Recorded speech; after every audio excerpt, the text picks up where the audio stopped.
Good evening. This is Maestro Cortello with the Dawn of War 2 Retribution Elite Modcast.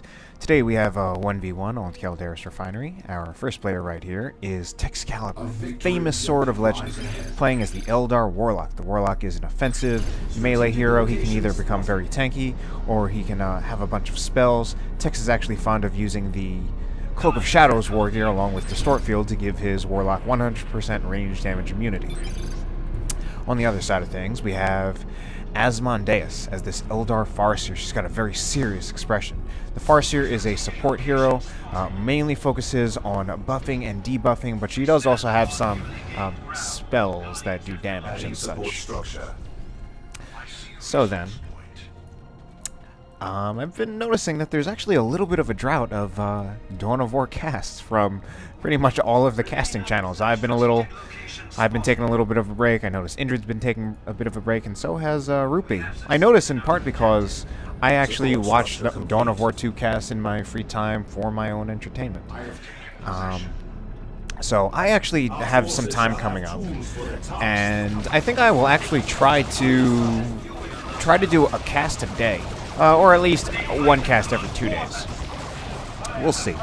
But right here we have an Eldar mirror between two very good players. Texcalibur, obviously one of the best players in the game. Asmondeus, also a very, very good player. And he is also an Eldar main, so he's representative of the Eldar, one of the best Eldar players around. Tex, just one of the best players, period. And to be honest, his Eldar probably is still better than Asmon's, but we don't know who'll win here. What we do know is that this Dire Avenger squad is in a lot of trouble. Actually, it looks like they will just get out of there. We'll get out of there just fine. Now, Eldar mirrors, there was definitely a time when Eldar mirrors, it was said to be the least fun mirror to play in the game, if not the least fun matchup to play in the game. I don't remember exactly who said that, but it was said at some point by someone. I think part of what was said was that it can get very annoying if one of the players decides to build multiple ranger squads, like 2 or 3, just with the way rangers work.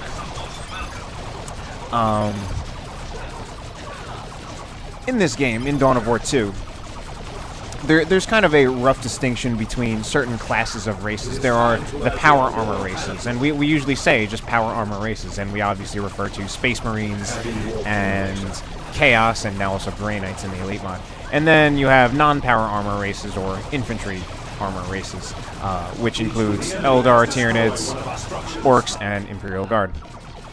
Now, of those 4 races, Eldar are the race that their models are the most expensive. Per model, they just need to reinforce. The amount they need to spend per reinforcement is just the highest out of those 4 races, on average. So the effect of Rangers, which just instantly bleed models, can be very devastating in this matchup, and both races, since both are Eldar, both players can potentially have access to Rangers, and that can be very annoying. That being said, neither Tex nor Asmon have gone for Rangers. Tex has gone for a triple Dire Avenger build. He already has aspects on all 3 of them. Now, that's going to give him a lot of mobile range DPS. He's got 3 squads. They do about as much damage as a TAC squad or a CSM squad. Obviously a lot more fragile, but also quite a bit more mobile. They can also fleet of foot, using that offensively or defensively. And these energy shields, we see a lot of energy shields from Tex. That is the sign of someone who really knows what they're doing with Eldar. These energy shields provide 100%, they call it perfect cover. Basically, range damage is completely reduced from using an energy shield. Asmon has gone for a much more varied build. He has double Dire Avengers, Howling Banshees, and a Shuriken Cannon. It's a little surprising to see Tex not get a Howling Banshee squad. Just such a good unit overall. Definitely the most lethal of the Tier 1 melee units. Obviously also pretty expensive, and they do bleed a lot. But it's still just surprising not to see that at all. And here we see, okay, Tex is actually using the Champion's Robe to give himself an energy shield. Just changes the Warlock's energy. Each point of energy is turn to do 5 points of damage. So it's basically giving him an extra 500 health. Synergizes very well with the Heart of Darkness Warrior in Tier 2. And this is going for more the tanky melee build route than the spellcasting route for the Warlock. Generator operational. So between these two heroes, I'm not really sure who would have the advantage. Some things to consider are that the Warlock, who is actually in a bad position right now, I think, about to retreat through Banshees potentially. The Warlock, he does have that Destructor spell to start out. That can help him with forcing off units like... that basically could help him force off a Dire Avenger squad or two if they're bunched up. Just force them off very quickly. Just an area of effect spell. Pretty good to start out. Very good against weaker infantry units. The Farseer, on the other hand, she doesn't have anything like that, but she does have access to Guide to start out, a spell that, a buff. It will increase the damage of an allied unit. She can even use it on herself. Also increases range for a ranged unit, although it would probably best be used on the Howling Banshees. If he uses it on the Howling Banshees, that can be really devastating, since the Howling Banshees already do a ridiculous amount of damage. Well, maybe not that ridiculous. They actually don't do... they actually do less than many other starting melee squads, but they still do a lot of damage. And they're certainly the most lethal just with how they ultimately work out with their chasing and their knockdowns. So if they're getting a damage buff, it's going to be pretty good. Both players going to Tier 2. It's been kind of back and forth. The victory points actually heavily favoring Tex, 472 to 376. Neither players have really pushed up too far. A lot of the fighting has been taking place in the middle. Tex has invested more in power, and he does have a bit of a better economy, although he has actually, I'd say he did spend less in Tier 1 than Asmon did. Now, I'm surprised he's actually being very aggressive with his Warlock here, and there's a lot of risk with that, I think, well, just in terms of potentially losing his hero charging into a shuriken cannon, but also just running the Warlock around unsupported. He can sort of afford to do that a little bit since the Warlock does have that Champion's Robe. He is pretty tough right now. New units are now available. But Asmon certainly has plenty of damage to help him deal with that. We stand upon newly So Tex is going for a Falcon. Falcon is transport for the Eldar. Transports will reinforce. You can also put units inside of a transport. Part of the way why that is a useful thing is that transports have vehicle armor. So any unit that will be inside a transport is protected from most small arms fire. Certainly fire from the Dire Avengers as well as the Shuriken Cannon. It'll pretty much be immune to that since the Falcon resists most of that damage by quite a bit. It takes almost no damage to piercing weapons. The Falcon also, some nice things about the Falcon are that it actually has anti-vehicle weapons, very light anti-vehicle weapons, but that's still better than most of the other transports in the game, which cannot do any AV whatsoever. Aside from the Rhino now, which can get a las cannon, but most of the transports in the game, the Razorback, the Chimera, the War Truck, cannot do any anti-vehicle damage. The War Truck in particular barely even does any anti-infantry damage. And it just kind of has this nice presence, this nice sound. Just the way it just pumps out that fire is really a real threat. And Asmon, we can see, is already going for a Bright Lance. So he's investing immediately into the counters he needs to take out this Falcon. He's getting a Bright Lance on his Shuriken Cannon, and he's also getting a... he already has the aspect of the Warp Spider, giving him the Haywire Grenade on the Warp Spiders. So this is something that Tex will have to be very careful about. Because Asmon really has everything he needs to take out that Falcon, basically. So the things Tex will need to do to keep that Falcon alive. The Haywire, he probably won't be able to stop the Falcon from getting Haywired. What he's mostly going to be focusing on is stopping the Bright Lance from shooting it. Now he can do that by tying it up with the Warlock. He can also do it by using the Dire Avenger squads to throw a grenade on the Bright Lance. although that would only be temporary, although it could also threaten to wipe it. Now, this is part of why I'm a little surprised to see Tex not get Howling Banshees. The Howling Banshees, once they pretty much, the rule of thumb that I often use with Howling Banshees is that if they get into melee range, it's usually a win for them. And that's a rule of thumb, meaning it's not completely right every time, but certainly, especially in Tier 1 against other Tier 1 units, it usually is, especially Tier 1 units that are not melee units, but even most melee units, you don't want them. You don't even want most other Tier 1 melee units tangling with Howling Banshees. So Tex being a little sneaky, going for a little bit of a bash with his Dire Avengers. I think it's interesting that Tex has squad leaders on all of his Dire Avengers, and there we go, that Falcon might go down already. Just barely gets out of there. The Bright Lance was at maximum range, and these Warp Spiders are kind of overstaying their welcome, and they lost their Warp Spider Exarch. So Farseer now has some war gear. We have war gears on both heroes. Farseer has the Singing Spear and the Spirit Stones. Now the Singing Spear is just a heavy melee weapon. It just does about 69 DPS heavy melee. Certainly nothing wrong with that. It's very useful since it's just an AV option on a hero, which is always good. Since upgrading to a war gear is going to be generally cheaper than getting an entirely new unit. Additionally, it's also just all around good against everything. Any heavy melee weapon is good against anything. It's not just AV. These Dire Avengers are getting absolutely shredded, but so are these Howling Banshees. The Howling Banshees, I think, will make it out of there unless we get some quick grenades thrown. Actually, wow, very close. That was very close.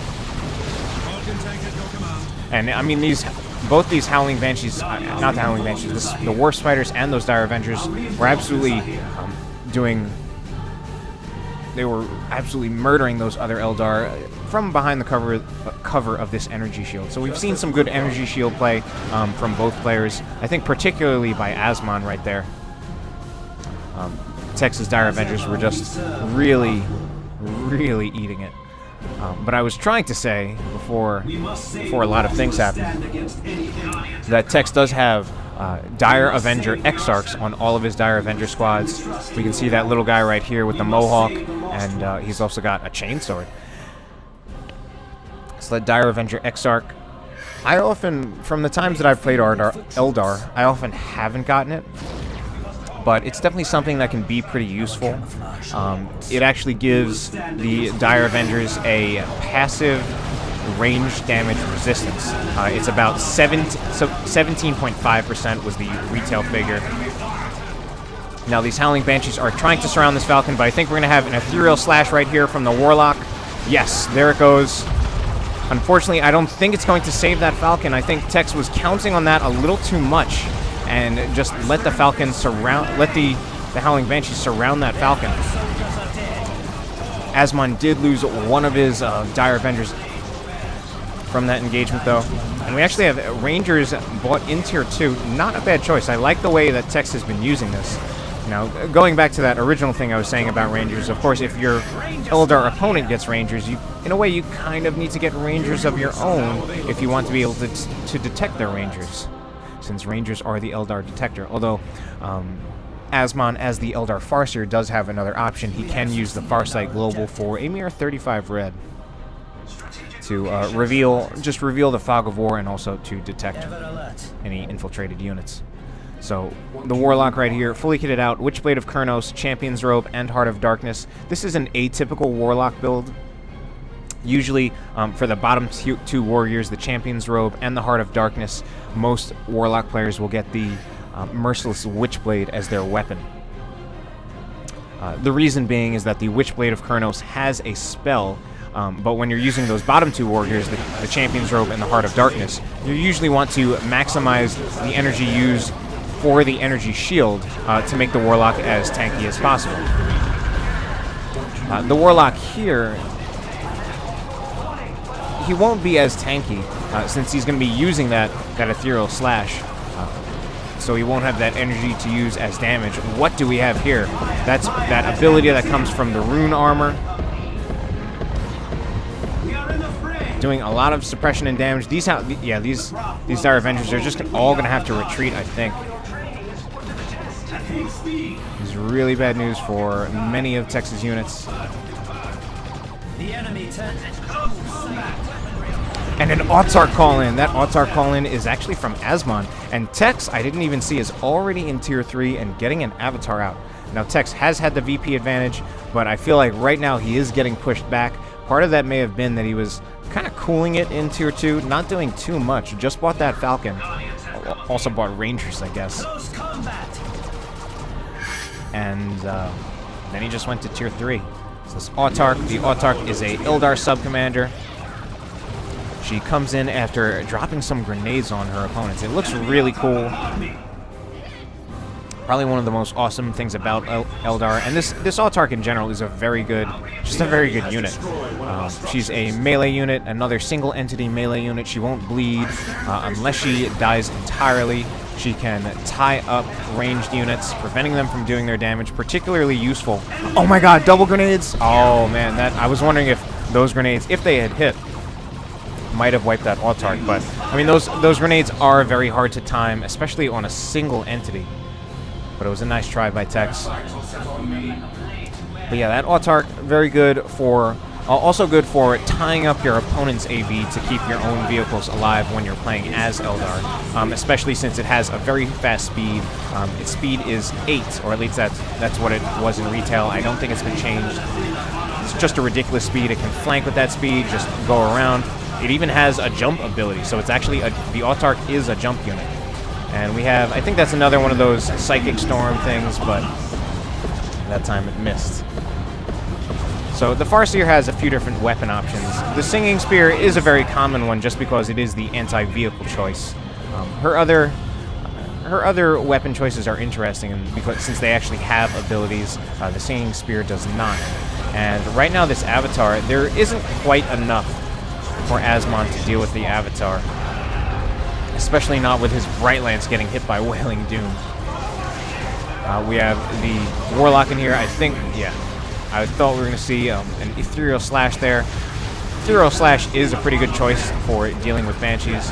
Here we have a Wrath of Cain. Knocks over those Howling Banshees as well as the Farseer. The Farseer really does not want to take on that Avatar head-to-head. Howling Banshee model dies from that sword. From that flaming sword, and these Rangers right here in a lot of trouble right now, only at 2 models, possibly going to get wiped if they don't retreat or get into the webway gate. I think Tex might not be paying attention there. This Autark also in a lot of trouble, about to get hit by that big Avatar sword. But I think, yeah, the Autark is ultimately fine. Some backcapping Dire Avengers. We now have webway gates going up. So webway gates, Eldar Global, basically allowing you to teleport anywhere on the map once you have it set up. Well, you can put the webway gate anywhere, and then you can teleport through it. Asmon using his webway gate right there, I think was a bad choice, because that revealed to Tex that the webway gate was right here, and I don't think he needed that for his. I don't think he needed to use that for his Farseer to survive. But he may have just wanted his Farseer to get in. That being said, Asmon still has plenty of red to put down many more webway gates.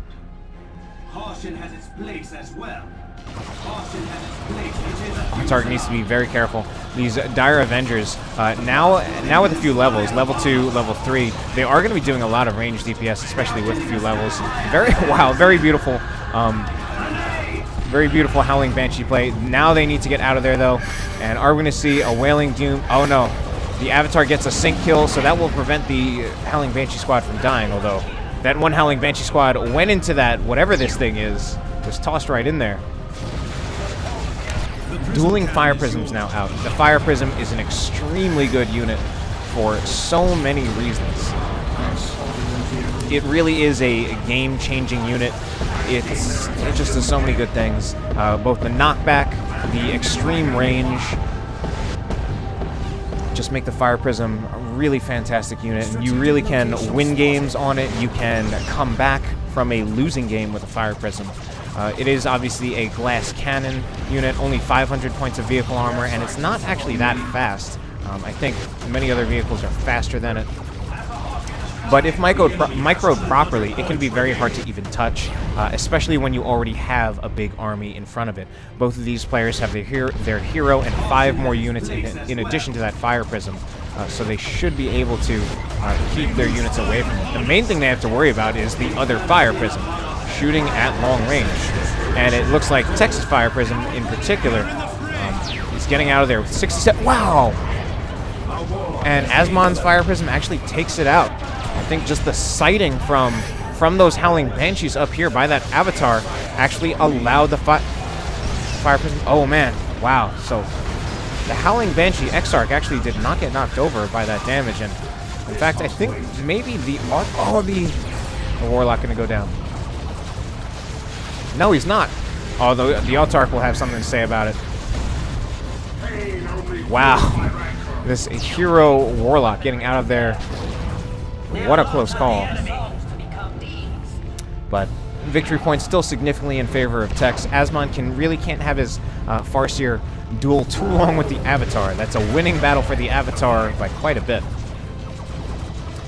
But we saw the extreme range of that Fire Prism. It can shoot from... It obviously can shoot outside of sight range. So I guess especially one of the tough things to deal with a Fire Prism is that usually you first start getting hit by a Fire Prism without even being able to see it and without even knowing that it's there. All of a sudden you're just getting hit by it because it shoots at very long range. We can see right here the range of that Fire Prism. No, we can't because now the line of sight is blocked. But yeah, look at the range. It seems like it's roughly a full screen, or almost roughly a full screen on the range of that Fire Prism. Now, people often say that it's the worst of the tanks because it loses to tanks, but in a way, it's not really a tank. It's an artillery unit, very good one.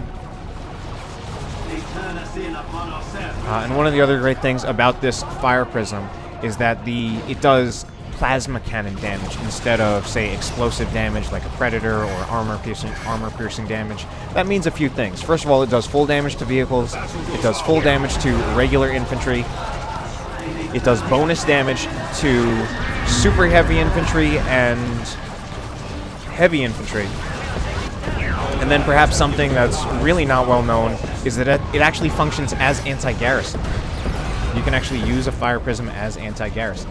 Now, there are no garrisons on this map, so it's a little inconsequential on this map and in this game, but for your future knowledge, you can use a Fire Prism as anti-garrison. And from extreme range as well. Probably the the longest range anti-garrison in the game would actually be the D cannon. Tech's now going for some Seer Council. That's a somewhat questionable choice. The Fire Prism, I would say, counters the Seer Council. That being said, Tex does have a avatar right here, so we can use that avatar to distract the Fire Prism or otherwise make its life difficult and give the Seer Council some room to breathe. The Autarch went down right there. Looks like the Farseer also came very close, but that revealed to me that Asmon now has 2 Fire Prisms. The Dire Avengers, I think, are in a terrible position right now. That's got to be 1 Dire Avenger squad dying. Yeah, this one has to die. I think it will just barely get out of there, actually. These other Dire Avenger squads really just, I think, getting way too close, trying to throw double grenades on the right lance, but actually did not work out that well, since the first grenade killed one of the models, and then the other grenade did not kill any models. I guess one of the good things about Tex getting the Seer Council is that they will win quite handily over the Howling Banshees. Actually, I don't know if they'll win handily, but they would definitely win. They are in many ways similar to Banshees. They are an infantry armor, melee unit. They have more health. They actually do more damage. I don't know which squad is more likely to cause special attacks. Howling Banshees in particular, one of the great things about them is that they seem to do special attacks endlessly. I think one of the reasons Tex got this Champion's Robe is that it makes the Warlock immune to... It actually makes the Warlock immune to knockback. So as long as he has that up, the Warlock will actually not get knocked over by the Fire Prisms. Now there he was getting knocked over because he didn't have the Champion's Robe up. He didn't have that Psychic Shield up.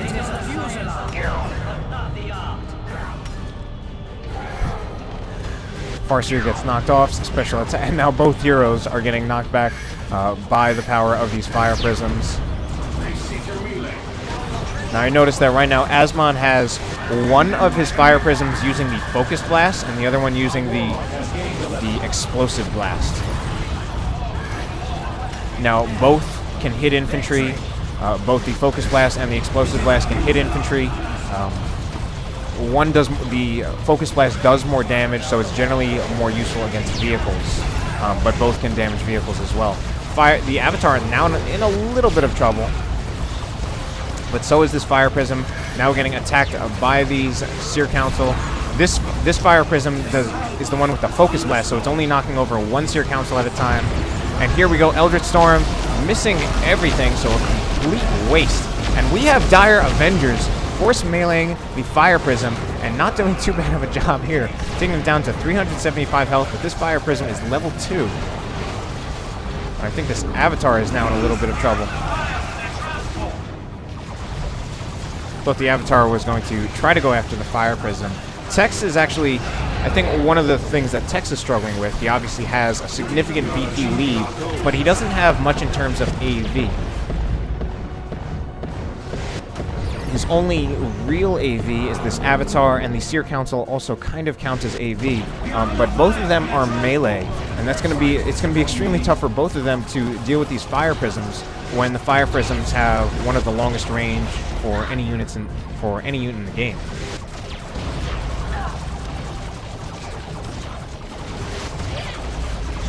And Tex is also nearly pop capped. He can probably oh, he's going for a D-cannon. Now a D-cannon can do anti-vehicle damage.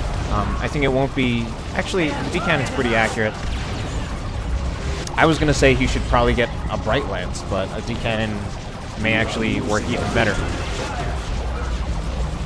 D-cannon also does plasma cannon damage. Another Eldritch Storm doing absolutely nothing. Not a good day for Eldritch Storms. And Asmon, very low on VPs, but with double Fire Prisms, there's definitely... He's certainly not out of the game with double Fire Prisms.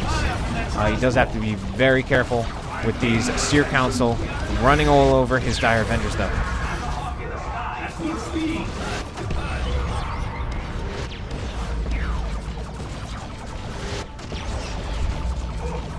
But the Fire Prisms, they are a great unit, but they are very much a control unit. They are, I guess, after multiple blasts, they are doing quite a bit of damage to these Seer Councils. Certainly not the highest damage unit. They are more of a control unit than a damage unit. But when you have two of them firing constantly, I guess it will add up. Tex is running around his Dire Avengers. He's running all three of them together. And the result of that is that he gets all three of them disrupted by a single Fire Prism blast.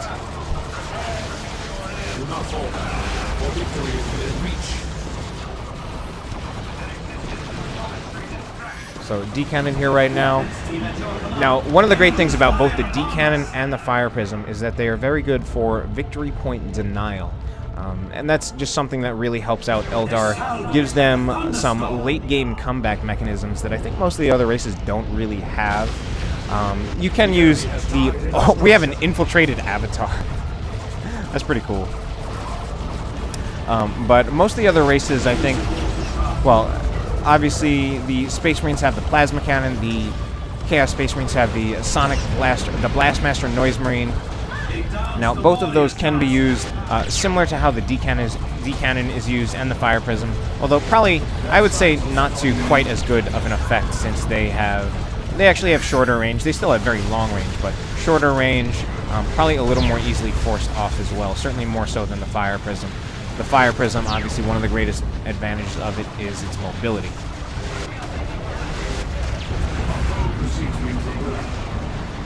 But looks like Asmon is losing more units. Yes, he lost his Bright Lance, so that's going to make his life a little bit harder for dealing with this Avatar.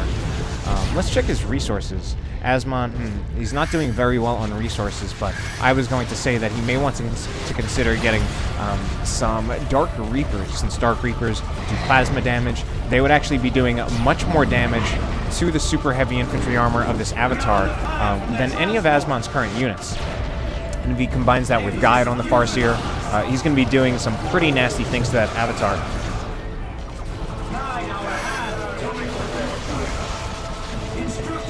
I think this Ranger just might go down. Oh, but the War Spiders get disrupted by their own Fire Prism. Tex has opted not to go for new Fire Prisms after losing his original one.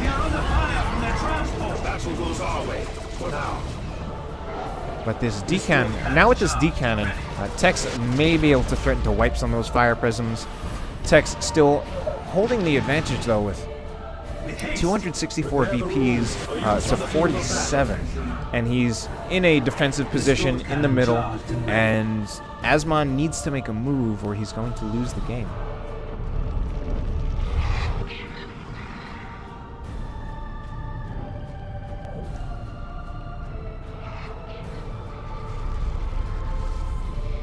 Avatar right here is regenerating health pretty quickly. Asmon's actually calling a GG. The game isn't quite over yet. And we actually have a switch on the War Gear. Tex switching out to channeling runes to better support his Seer Council, allows him to heal his units, usually used in the middle of combat. But in this case, he's just healing them right here while there's a lull in the action so that they don't lose a model. But it looks like this game is going to go in favor of Tex. Asmon is now making his move, and he does not have much time. He just needs to get something on the point. He's starting to take hits from those D-Cannons, but the D-Cannon is going to get disrupted by the Fire Prism. Now I think Asmon is going to go for a cap here with his Farseer, but he's about to get hit by some Seer Council, even getting disrupted by his own Fire Prisms. And yeah, that's got to be the game for Texcalibur, the famous Sword of Legend. Alright, Tex wins with a massive resource float in the end. Hope you enjoyed the cast. I'll try to bring a lot more to you. Again, going to try to do one a day. We'll see how that works out. Have a good night.